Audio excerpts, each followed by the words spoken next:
자, 이번에는 그 2장을 보겠습니다. 그 계약 기간 또는 계약 만료 후에 발생하는 사례에서 22가지를 보게 되는데요. 뭐 2장부터 제가 이제 2강부터는 인사를 안 하고 시작하겠습니다. 왜냐면 뭐 30분마다 인사하면서 하는 것도 좀 그렇고요. 예, 이게 좀 전에 1강에서는 우리가 그 계약이 그 완료되기 전에 계약서를 작성하는 단계에서 문제가 생긴, 지금은 입주해서 계약 기간 또는 계약 기간이 만료 후에 발생할 때 그 오해와 진실이거든요. 첫 번째 사례는 이런 경우는 1년 계약하고 묵시적갱신이 되면 2년을 주장할 수 있다. 이게 참 이런 문제가 나오죠. 여러분 이제 그 주택인데, 주택에서 예를 들어 주택에서 이제 임대차 계약을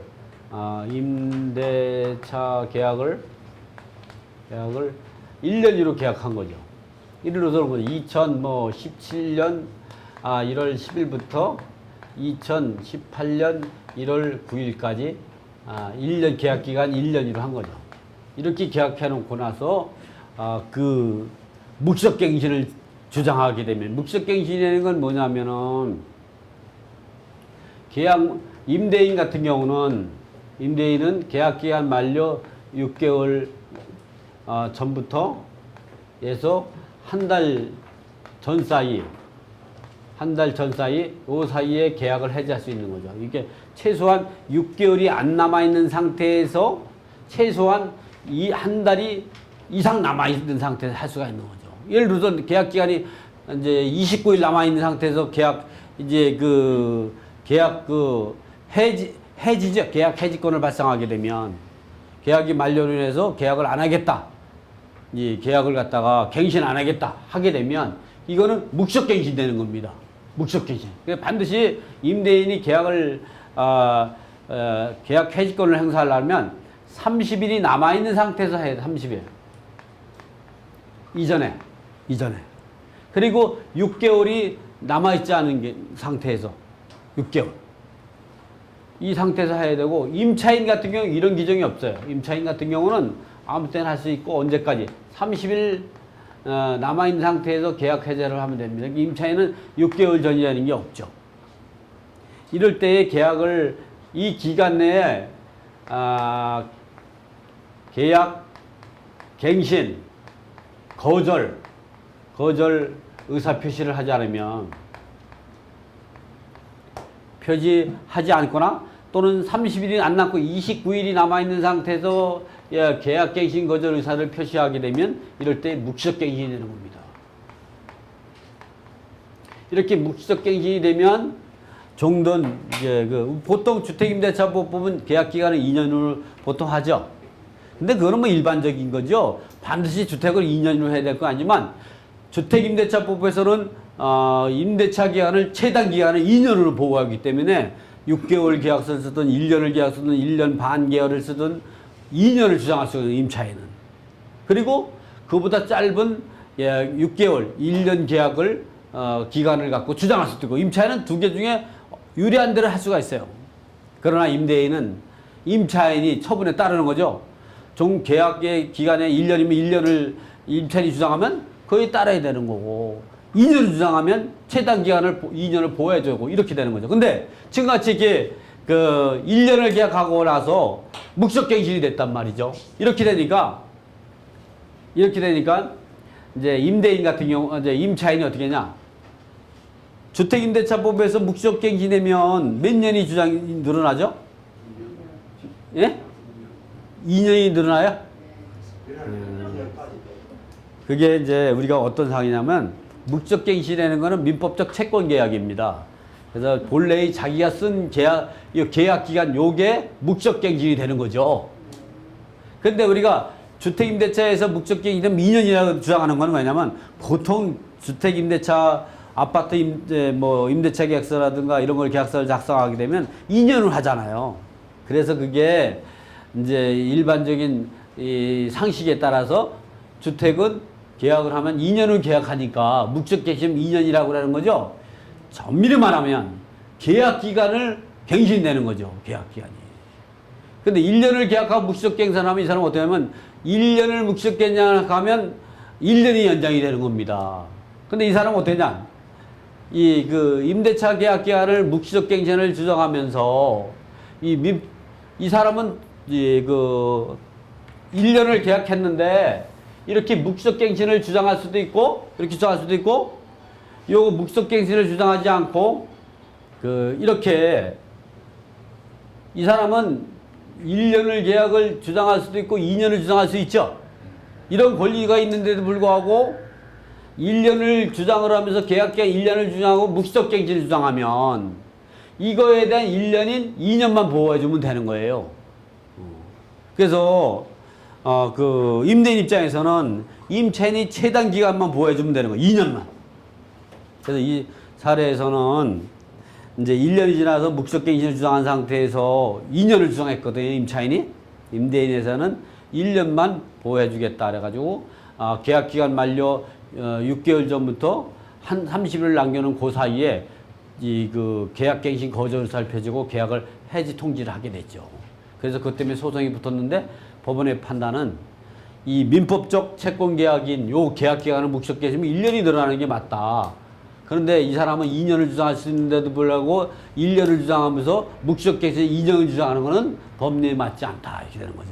그러니까 이제 우리가 이제 묵시적 갱신하면 2년이 늘어난다는 거는 우리가 이제 오해와 이제 임대차에 대한 오해죠. 왜? 보통의 임대차 계약은 2년을 주장하니까 묵시적 갱신하면 당연히 2년이 된다고 생각을 하죠. 1년을 계약했으면 당연히 1년을 주장할 수 있는 거예요. 근데 임차인은 1년을 주장할 수도 있고 2년을 주장할 수 있는데 자기가 이 1년을 주장하면서 묵시적 갱신을 2년을 주장하는 건 법리에 안 맞는다. 이해 가시죠? 네. 이런 것들은 한번 이어두면 여러분이 좋은 곳에 갈 때까지 잊어버리시면 안 됩니다. 네, 말씀하세요. 네. 계속 묵시적 갱신 되는 거예요. 네, 그럼요. 그러니까 그럼요. 계약서 안 써도 계속 되니까 반드시 임대인 입장에서는 계약 만료 6개월 전부터 30일이 남긴 상태에 반드시 계약 해지를 안 하겠다는 계약 갱신, 계약 해지 통지를 보내야 돼요. 그거는 뭐 전화로 해도 되고. 근데 전화로 하면 또 문자로 놓으시면 되죠. 문자. 반드시 해야 돼, 통지를. 제때 안 하게 되면 묵시적 갱신이 되는 거예요. 계속 갈 수가 있어요, 계속. 주택임대차 부분은 뭐 상가처럼 5년 이런 게 없기 때문에 계속 갈 수가 있는 거예요. 2년을 계약했는데 묵시적 갱신이 됐어요. 그러면 4년이 됐죠? 또 2년이 지났는데 또 묵시적 갱신 또 2년이야. 계속 되는 거예요, 2년이. 그거는 뭐 깰 수가 없어요. 법이 그러니까.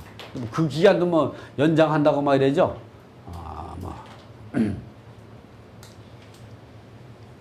그걸 간단한 질문을 하셔도 됩니다. 요즘에는 임차인이 살다가 불이 났어요. 이때 누구의 책임으로 하느냐 이게 나오죠. 이제 보면 이게 임차인에게 손해배상이 책임이 있는 경우 없는 경우가 있어요. 임차인이 과실에 의해서 했다. 이게 보면 임차인이 책임이 없으려면 소방서에서 나와가지고 이게 누구 책임이라는 것 같다가 이제 불분명하게 막 이럴 때 이렇게 되고 이게 뭐 임차인이 책임이 있다든가 이거는 이제 본인의 책임이 아니고 기본적인 건물에 이제 하자로 인해서 누전으로 불났다든가 이럴 때 임차인 책임이 없어요. 그러나 그렇지 않은 경우를 빼놓고 대부분이 이제 임차인에게 책임이 있다 이런 내용을 여기다가 이제 임차인에게 손해배상 책임이 있는 경우 없는 경우를 제가 써놨거든요. 이게 이 내용은 책으로 판례를 갖고 써놨기 때문에 건물지 일부 임차 부분에서 발생한 화재로 건물이 다른 부분도 소실된 경우도 그 책임은 임차인에게 임차 부분에만 한하지 않고 다른 부분에까지도 다 손해배상 책임이 있다 이런 얘기죠. 건물 소유자에게 책임이 있는 거는 건물 자체에 대해서 이제 이 구조적인 하자로 인해서 발생한 경우는 임대인에게 손해배상이 책임이 있다. 소유자가 바뀌면 대항력을 주장하지 않고 계약을 해지할 수 있다. 여러분 있잖아요. 제가 시간만 많으면 좀 자세히 설명을 좀 드리고 싶은데 시간이 상당히 이게 부족하다 보니까 이런 경우 보면 우리가 이제 임차인이 임대차 계약 기간 내에 아파트가 팔릴 수가 있죠. 소유자가 바뀌면 내가 새로운 소유자에게 대항력을 주장할 수도 있고요. 대항력을 포기하고 계약 해지권을 발생할 수 있어요. 소유자가 바뀌면 계약을 해지할 수 있어요. 나는 왜냐면 전 소유자하고 계약한 거죠.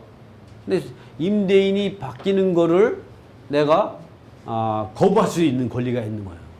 그래서 우리가 이제 이런 경우를 소유자가 바뀌게 되면 대항력을 주장하지 않고 계약을 해지할 수 있다 이런 얘기 나오죠. 이래서 경매 들어가면요 대항력이 있는 임차인이 경매 절차에서 권리신고 및 배당 요구를 해서 배당받고 임차권을 소멸시킬 수 있는 권리가 있는 거예요. 여기서 나온 거예요. 선순위 임차인 임대차 기간이 남아있죠. 근데 경매 들어가서 그 경매 절차에서 배당 요구할 수 있는 것이 왜 나왔냐? 여기서 나온 거예요. 이 규정에서. 이해 가시죠? 전세금을 법원에 공탁해야만이 명도. 임차인이 안 나가고 있어요. 계약기간이 있을 때. 그러면 전세보증을 공탁하고 명도소송을 해야 되냐? 아니라는 거죠. 임차인이 있으니까. 임차인도 전세보증을 반환받지 않으면 이제 집을 비운 상태에서 임차주택을 경매를 신청하지 않죠? 그와 마찬가지로 임대인도 임차를 이제 명도소송할 때 전세보증을 법원에 공탁하지 않고 이제 그 명도소송을 해서 판결문하고 강제 집행할 때까지 돈을 안 줘도 되는 거예요. 근데 임차인이 강제 집행 나는데 동시에 항변권을 주장하게 되면 그땐 줘야겠죠. 그런 얘기예요. 명도소송할 때는 돈을 공탁할 필요가 없다. 임차인도 전세보증 반환받지 않을 때 경매를 신청할 때는 이제 주택을 비우지 않고 경매를 신청하고 같은 것은 동시이행 항변권에서 나온 거다는 얘기죠. 주택 소유자가 바뀌면 계약서를 다시 써야 되냐? 아니다. 당연하게 그 소유자가 변경이 되면 자동으로 승계된다. 여러분이 여러분이 다가구주택을 하나 가지고 있어요. 다가구주택을 가지고 그 임차인들이 많죠. 네? 여러분 아파트를 하나 가지고 있어요. 근데 아파트를 가지고 있으면 거기에 임대차 계약을 썼을 때 거기 임차인이 거주하죠. 그러면 어떻게 집을 팔 때 임차인의 임차보증까지 포함해가지고 매매대금에서 감액해서 집을 팔죠. 뭐 상가를 팔 수도 있고 그랬을 때 그러면 내 임차인에게 내가 돈을 받은 임차보증금은 어디겠어요? 매매대금으로 흡수되고 그리고 나에 대한 임차권의 지위는 해방이 될까요? 해방이 된다고 생각하죠? 그럴 것 같죠? 꼭 7년마다 전화 와요. 어떤 전화 오냐?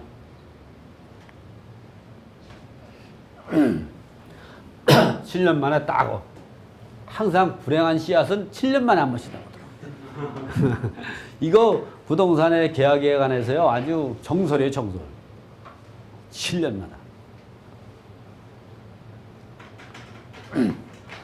예는 사람이 갑임차인을 전세금이 이제 한 1억이라고 이제 하고 또 다가구주택 같은 경우 을도 있고 병도 있고 많죠.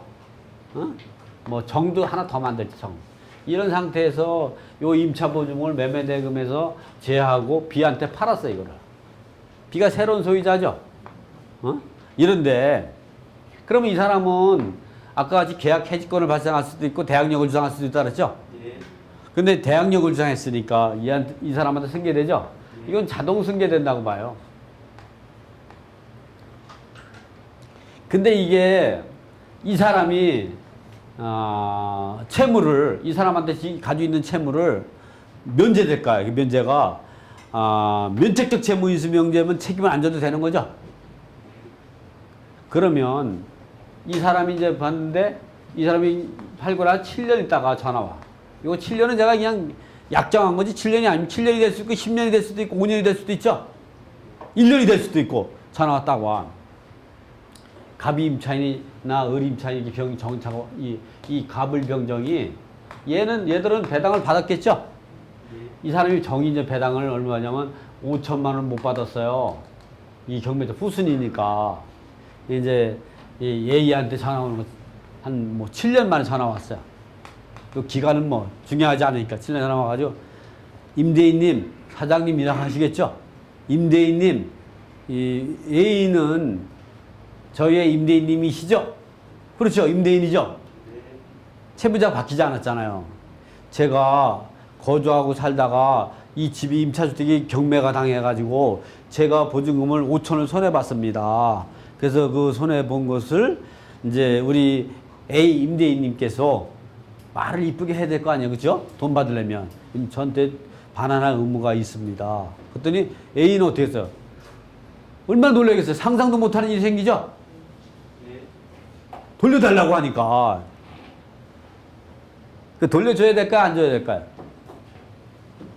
어떻게 생각하세요? 돌려줘야 되는 거예요. 왜? 이거는 병정적 채무인수예요. 병정적.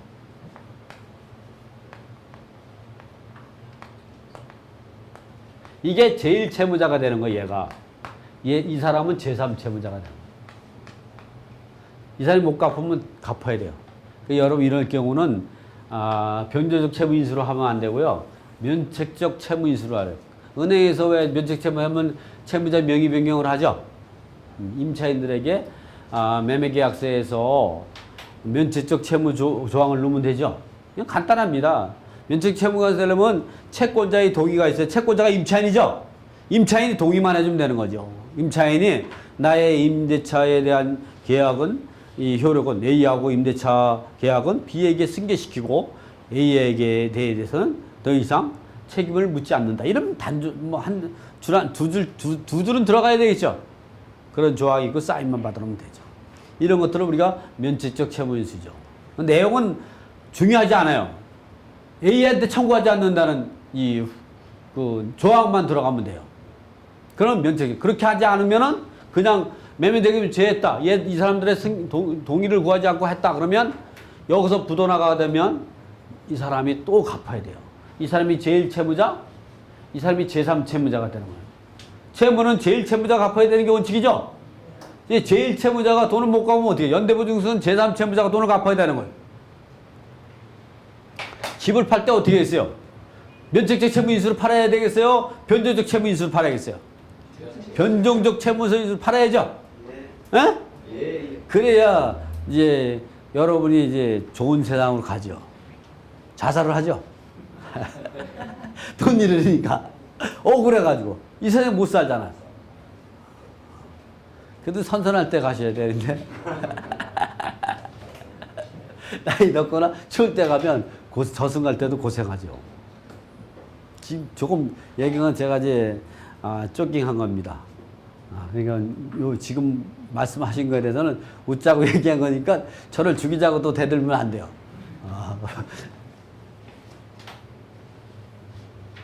집을 팔면 어떻게 반환 채권은 소멸되지 않는다는 거죠. 계약을 승계한 임대인은 계약기간 전세보증금 우리가 뭐 계약을 승계하게 되잖아요. 승계하면은 그 계약을 대항력은 인정이 하는 거예요. 대항력은 뭐냐면 계약기간 동안 살게 할 수 있는 건이 있지만 계약이 되는 거 보면 계약을 우리가 구분할 수가 있어요. 계약의 효력을 갖다가 요걸 구분할 수 이 대항력 차원에서 볼까요? 이 대항력하고 전세금 반환 채권하고는 다른 거죠.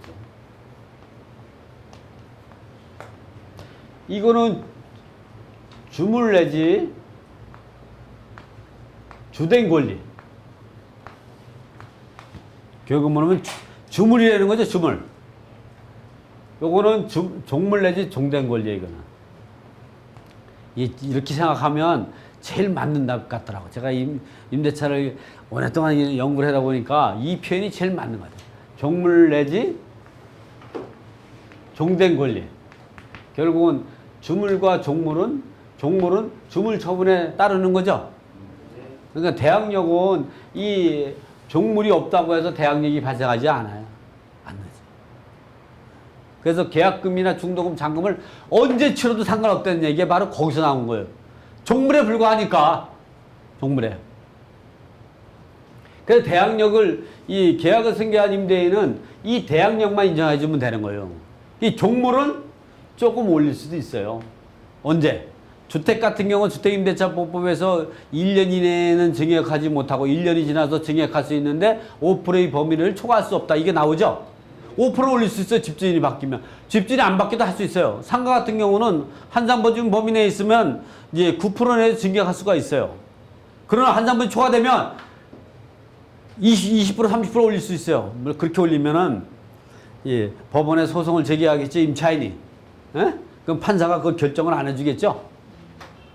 계약 대항력 있는 임차인이 한테 대해서 무조건 임차보증 올린다고 그래가지고 임차인이 동의하지 않으면 그 효력을 주장할 수가 없죠.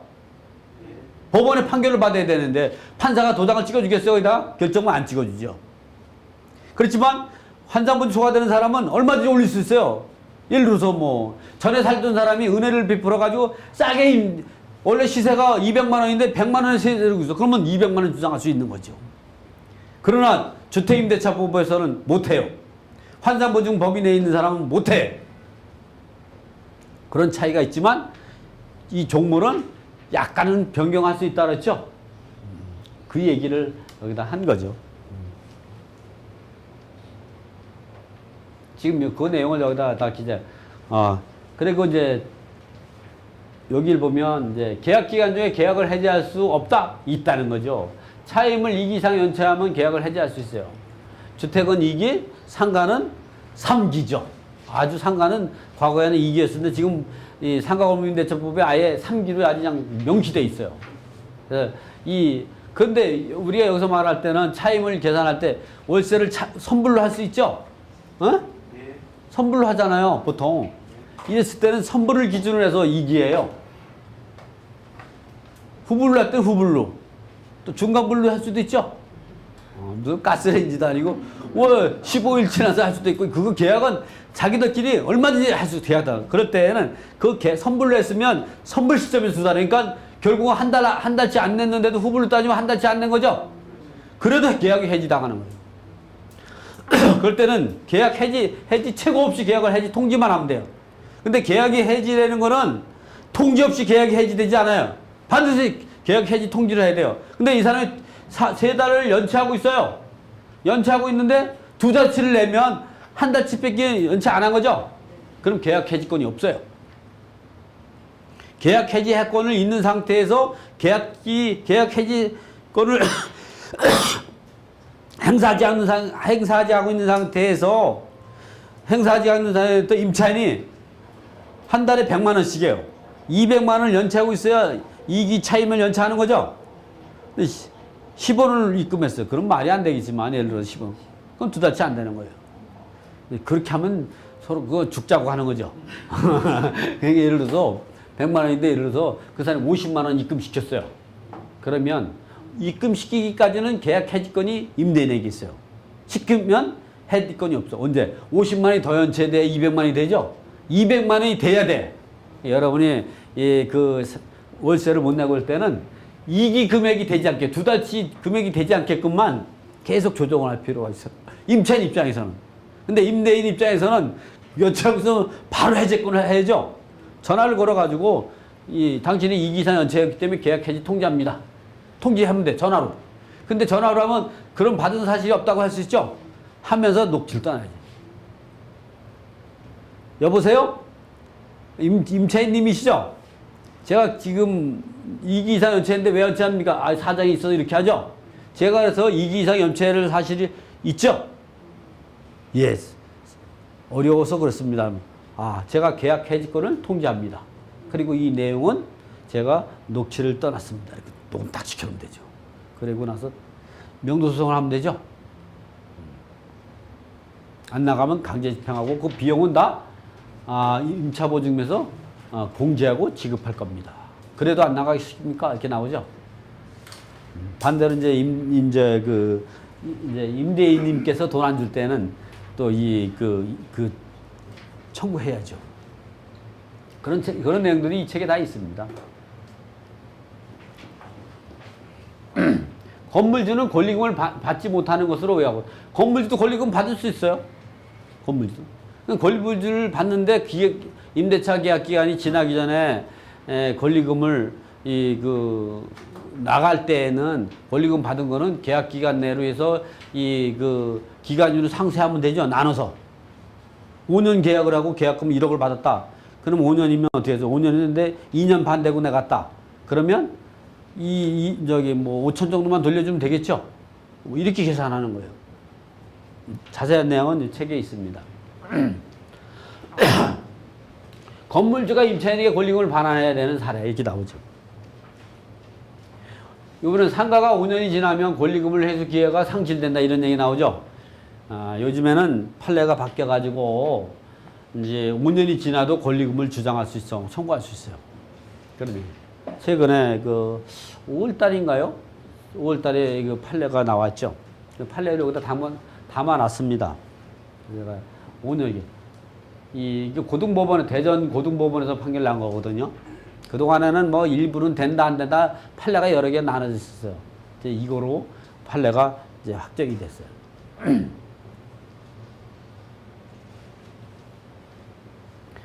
임차주택이 경매될 때 계약서를 분실하면 배당 요구할 수 없다. 임대차 계약서를 분실했다고 하더라도 배당 요구할 수 있습니다. 그럴 때에는 그 부동산 중개사무실에 가서 복사본을 복사하고 그리고 그거 갖고 주민센터 가서 확정일자 받은 거 있죠?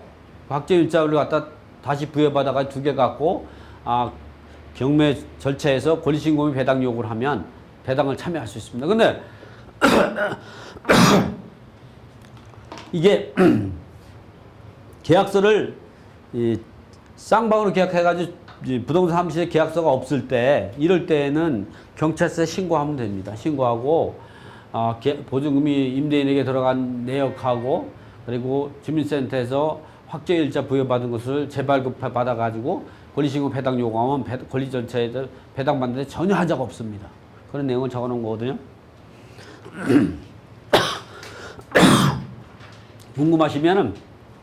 궁금하시면 보시면 돼요. 응? 이렇게 무상거주 확인서를 쓰면 큰일 납니다, 이거는. 무상거주 확인서를 써주게 되면 임차인이 임차보증금을 손해를 볼 수밖에 없어요. 그런 내용들을 이제 자세한 내용은 좀 내용을 읽어보시고요. 떼인 보증금을 부동산에 청구하면 100% 안전하냐? 그렇지 않죠. 과실 책임을 묻는데 보통은 이제 임차인 부동산 공인중개사가 악의적인 생각을 가지고 했다 그러면 거의 90% 100%가 나오겠지만 악의적인 생각이 아니라 계약서를 사자는데 본인이 이제 의무를 다 했는데도 불구하고 했을 때는 거의 책임이 없어요. 있다고 해도 20-30%죠. 예를 들어서 등기부에 근저당이 설정이 되는 걸 갖다가 고지 안 하고 또는 임차인이 들어있는 걸 고지 안 하고 선수리 채권을 고지하지 않고 임대차 계약을 썼다. 그럴 때에는 한 과실 책임이 한 70% 정도 나오죠. 그래도 70%예요. 그래도. 그런데 그렇지 않고 예를 들어 가지고 이제 다른 요인에 의해서 했다 그러면 거의 책임이 없어요. 공인중개사가 50% 이상 책임지는 경우 거의 없습니다. 그러니까 임차보증금 1억을 띄었다. 그러면 그걸 돌려받을 돈을 50% 정도 이상을 돈을 돌려받기는 상당히 힘들다는 거예요.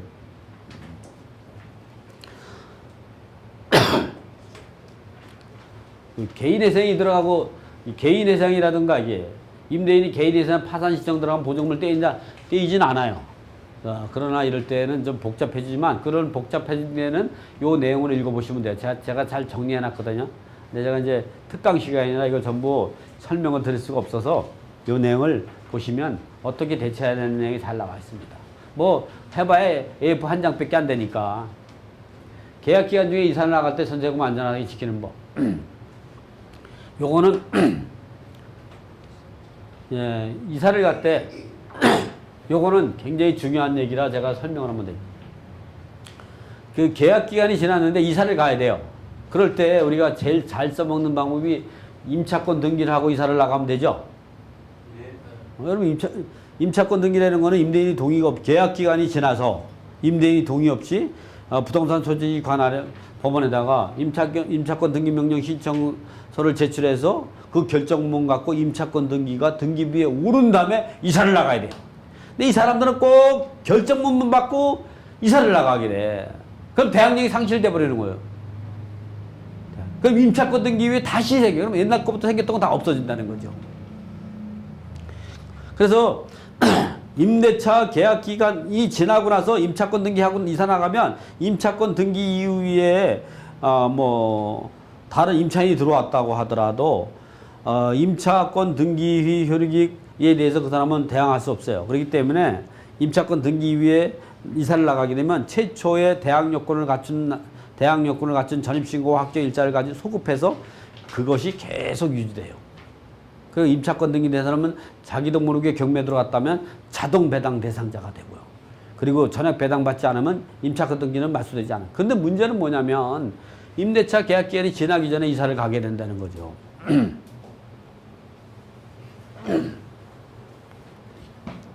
이거 이제 그 지금 얘기할 땐 졸지 않는 게 좋으실 거예요. 우리가 임차권 등기가 있고요. 임대차 등기가 있어요. 요거는 이제 주택이나 상가 건물 임대차 보호법에서 임차권 등기 명령에 의해서 임차권 등기, 이거는 민법에서 다루는 거죠. 621조. 이거는 임대차 계약 기간이 지나면 할 수 없는 거예요. 전세권처럼 입주하기 전에 하든가 임대차 계약 기간이 만료되기 전에만 임차권 등기를 할 수 있어요. 임대인의 동의가 있어야 되는 거죠. 이거는 임대인의 동의 없이 임대차 계약이 만료되거나 계약 해지 사유가 발생하면 소유자가 바뀌면 계약 해지 사유가 발생한다는 거죠. 경매나 공매가 들어가면 소유자가 바뀌는 거죠. 그럴 때는 임차권 등기 명령에 임차권 등기를 할 수 있어요. 그러나 계약 기간 내에는 못 하는 거예요. 계약 기간 내에는 이거를 해야 돼. 이런 거를 하면은 어떻게 되냐? 최초에 1년 전부터 2017년 1월 1일 10일 날 받았으면 이게 이제 이 임차권 등기 시점이 예를 들어서 뭐 2019년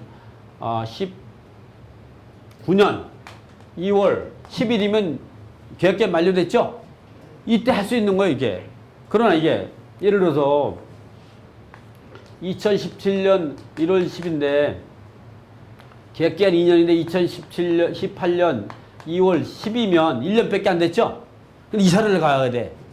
근데 전세금을 빼주잖아. 어떻게 하냐? 임대차 등기를 해야 돼요. 임대차는 이건 임대인이 동의가 있어야 되거든요. 그런데 이 사람이 뭐 서울시 공무원은 어떻게 하냐? 이거를 몰라. 이거를 아는 사람이 많잖아요. 실무에서. 법무사들도 이거는 잘 알지만 이거 잘. 그 이거 해준 사람이 없어. 뭐 하냐면 전세권을 설정해놓고 나가요. 그러면 요 1년 동안의 대항력은 사라지는 거예요. 이때부터 대항력이 생기는 거죠. 대항력도 아니죠. 전세권만 설정하고 이사 나가면 그냥 근저당 설정한 거 똑같아요. 근데 요 사이에 선수리 채권이 반드시 있죠. 근데 여기는 중간에 후순위 채권이 있다고 하더라도 여기서부터 이 대항력과 우선변제가 생기기 때문에 이 사람이 후순위가 돼요. 근데 이걸 하면 이 사람이 선순위가 돼서 손해보게 되는 거죠. 이럴 때는 어떻게 되냐. 이럴 때는 양다리 전법이 있어요. 이 양다리 전법. 이렇게 이거를 동의를 안 해주잖아. 집주인이 잘 안 해주죠? 그거 만날 수도 없어. 도망 다니니까. 이거 안 되고. 이 계약기간 남은데 이사를 가야 되는데 집주인이 동의도 안 해주고. 그럴 때 어떻게 하냐. 양다리 전법으로 간다. 이 양다리 전법이니까 대단한 전법 같죠? 대항력은 동일 세대원 간에는 하나의 대항력이 발생한다. 이런 거죠. 임차권 등기를 하고 나서 이사를 가면 여기서도 대항력, 새로운 주택의 대항력 2개가 생기죠? 이거와 같은 논리로 해서 동일 세대원은 하나의 대항력이 있지만 종전 이제 임대차 기간이 남아있는 그 전세보증을 반환받지 않은 데다가 동일 세대원 중에 일부를 남겨놓고 다른 집에 나머지 이사를 가면 되죠. 그럼 여기서 대항 요건을 갖추고 있고 종전에 살던 집에다 대항 요건을 한 사람은 갖추고 있어야 돼. 독일 세대원 중에 한 사람을 갖다가. 그 나머지 사람은 거의 다 이사 가면 되죠. 근데 여러분이 주의할 사항은 뭐냐면 이런 거죠. 대항 요건이라는 건요. 전입 주민등록만 돼 있으면 안 돼요. 주민등록이 뭐냐? 전입신고를 하면 우리가 전입신고를 하면 주민등록부에다 등재를 하죠. 여러분이 소유권 등기를 하면 등기부에 올라가 있죠. 그래서 이제 등기를 한다고 하는 거죠. 우리는 등기성적. 그지만 우리가 전입신고를 하면 주민등록부에 등재하기 때문에 법에서는 주민등록이라고 해요. 우리는 전입신고라는 게 익숙하죠. 소비자 입장에서는 전입신고지만 국가기관에서 볼 때 법적인 차원에서는 주민등록이라고 해요. 주민투표에 기재를 하잖아요. 그래서 이렇게 주민등록이만 갖고는 안 돼요. 근데 보통은 주민등록만 남겨놓고 이사는 다 가버려. 그럼 그 집에 대항력이 없는 거예요. 실제 살고 있어야 돼, 한 사람이. 그러면 양쪽에서 두 군데 다 대항력이 인정이 되는 거죠. 이 얘기를 거주를 꼭 하고 있어야 돼요. 그거 나중에 경매 들어가잖아요. 그러면 허위 임차인으로 가장 임차인으로 깨는 게 그거예요. 너 거주하고 있었느냐? 이 사람은 무슨 소리냐? 니네 가족이 다 거기 살고 있는데 어떻게 너만 거기 살고 있느냐? 증명해봐라 이게. 본인이 증명해야 돼. 가장 임차인이 되면 본인이 증명해야 되는 거예요. 가장 임차인, 허위 임차인이 되면요 얼마나 비참해지는 줄 알아요? 자기 증명만 하면 잘 깨져 그냥.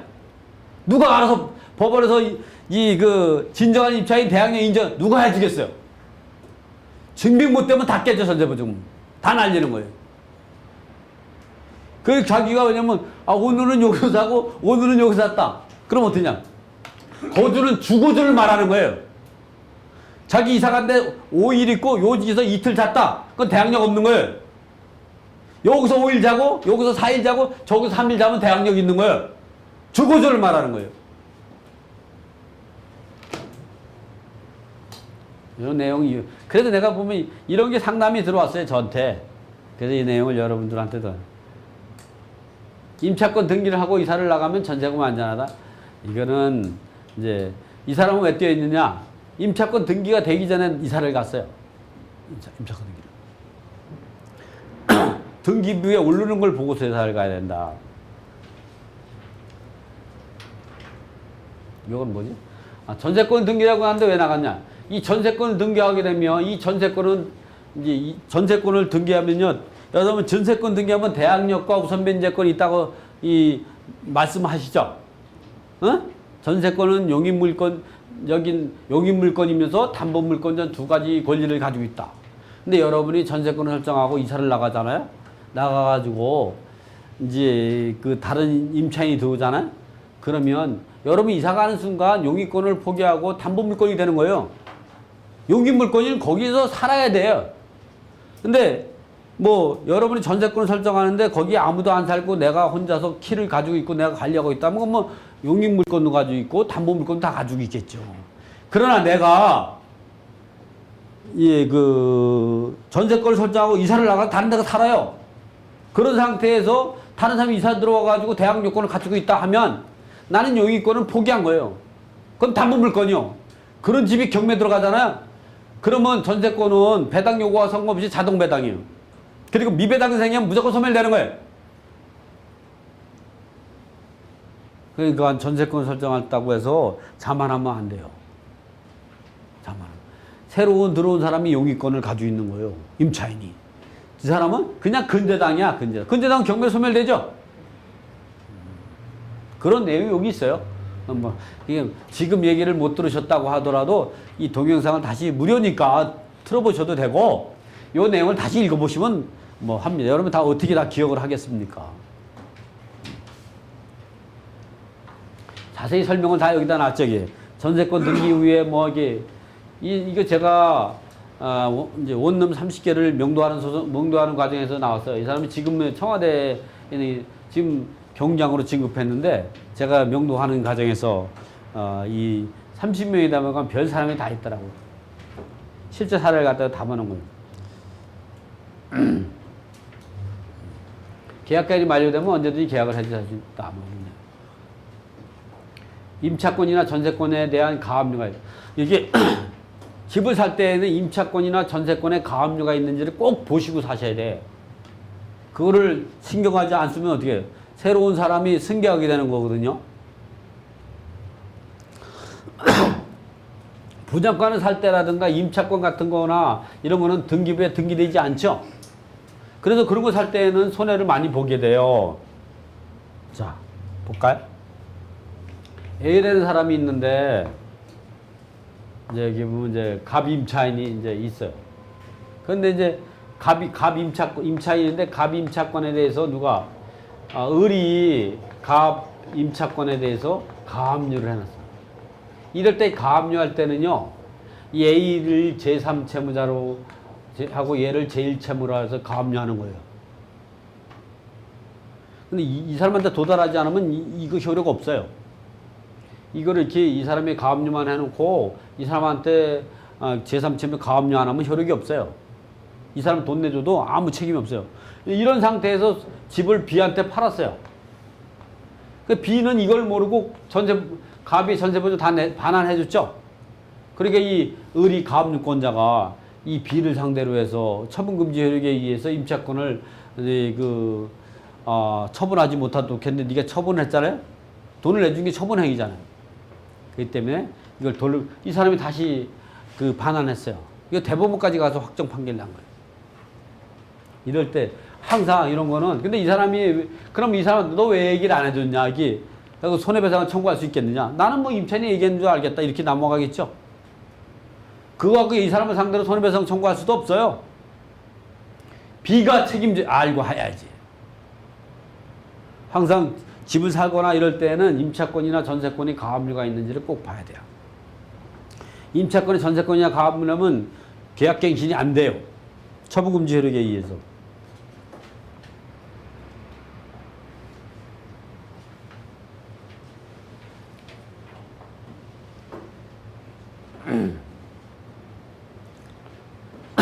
이게 불효자는 웁니다. 이게 나와요.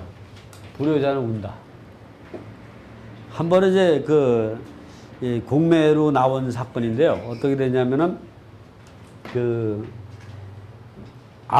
이게 사람이 이제 보면 부모들 두 분이 사시다가 한 분이 돌아가시면 이제 독거노인이 되죠.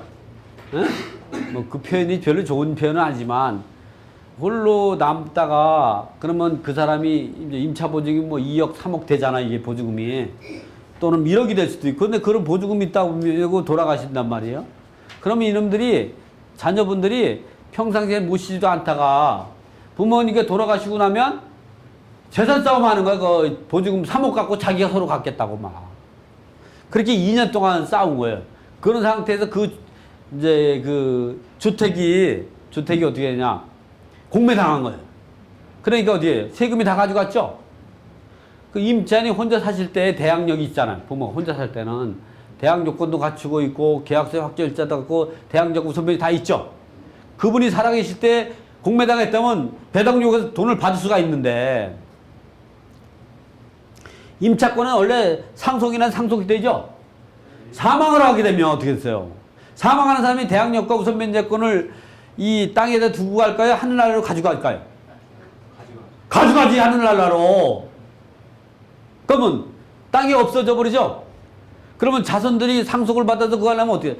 새롭게 대항력권을 갖춰야만이 그 다음날 대항력이 발생하고 우선변직이 생기는데 이미 그때의 채권자가 얼마나 많겠어요?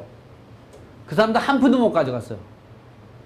그러니까 그 사람들은 아마 임차권은 자동 승계되니까 그 권리가 그대로 남아있을 줄 알죠? 근데 그 주택이 경매나 공매 당해봐요. 한 푼도 못 건지는 거죠.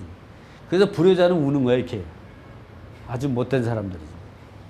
여러분도 이런 사람이 나는데 언제까지 대항력권 아버지가 사망신고하기 전까지는 들어가요. 사망하기 전까지. 사망신고 아니라 돌아가시기 전에까지는 전입신고를 갖다 놓으면 대항력 유지되는 거죠? 그것도 안 하는 거야, 이게. 돌아가실 때까지 쳐다도 안 보는 사람들이. 그런 사람들은 진짜, 그러니까 부모님이 어떻게, 하늘나라로 대항력하고, 대항력하고 우선 맺고, 하늘나라를 가져가는 게 당연하지. 이게 누가 땅에다 놓는 게 이상하지.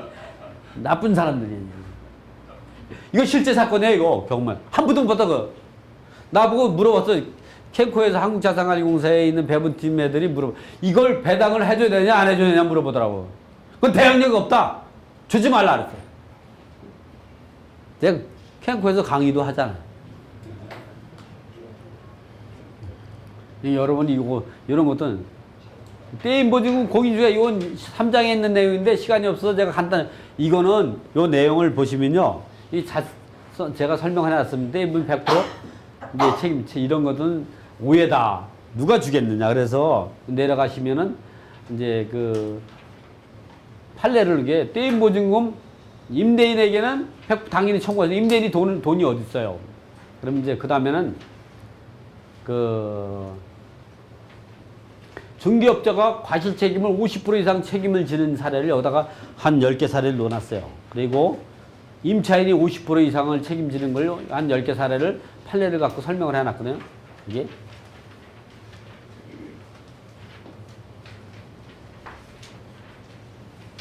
많죠? 예, 분명히 많아요. 예. 그리고 요거는 이제 그 임차인이 과실을 제가 또 사례 10개가 있습니다. 그러니까 결국은 뭐냐면 앞에 거는 임차인이 공인중개사가 과실 책임이 많아가지고 50% 이상 책임을 진 거고 반대로 말하자면 임차인이 50% 이하로 책임을 지게 된 거죠. 공인중개사 책임을 안 진다는 얘기는 그만큼 임차인이 책임지는 거예요. 이거는 임차인이 과실을 50% 이상 책임졌으니까 공인중개사가 50% 안 되는 미만 이하로 책임을 진다는 거죠. 그러니까 누가 근데 이런 사례가 많겠어요? 중개사가 50% 이상 책임지는 게 많겠어요? 이게 더 많죠? 그래서 우리가 이 판례 내용들은 제가 시간이 없어서 설명을 못 드리니까 여러분들이 집에 가서 잘 다시 보는 거로 해서 이 강은 마치겠습니다. 수고했습니다.